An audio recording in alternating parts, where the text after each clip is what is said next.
నమస్తే అత్తలు. నమస్తే కోడళ్ళు. జ్యోతి, సాబ్దానా కిచిడి చేసుకుందాం. సాబ్దానా కిచిడికి ఫస్ట్ పల్లీలు ఎంచుకోవాలి. 2 స్పూన్లు ఆయిల్, ఆవాలు, జీలకర్ర. 1/2 స్పూన్ ఆవాలు, 1/2 స్పూన్ జీలకర్ర. ఇగో కట్ చేసుకున్న ఆలుగడ్డలు ఎన్ని?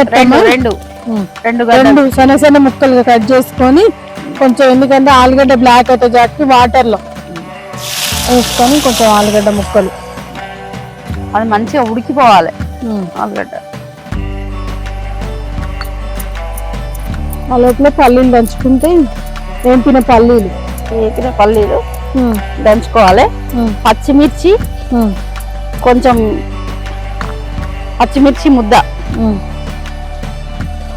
అవి 1/2 కిలో సాబ్దానాకి ఒక 10 పచ్చిమిరపకాయలు ముద్ద, 2 ఆలుగడ్డలు అంటే ఒక 100 గ్రాముల ఆలుగడ్డ, 10 పచ్చిమిర్చి ముద్ద, ఇంకో సాబ్దానాలు వేయాలి.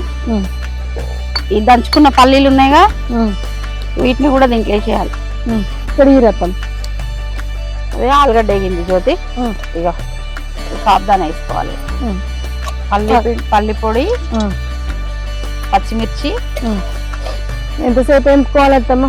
1/2 స్పూను. అవి కలర్ మారుతాయి. సాబ్దానా 1/2 స్పూను.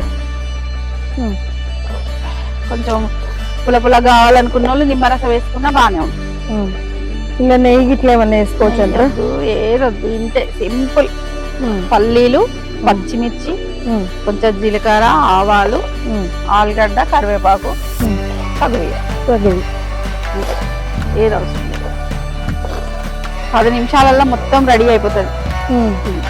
ఆలుగడ్డ వేయడమే ఆలస్యం.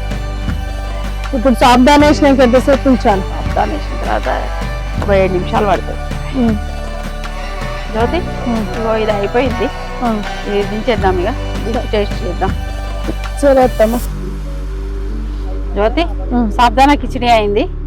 దీన్ని టేస్ట్ చేద్దాం. పట్టు.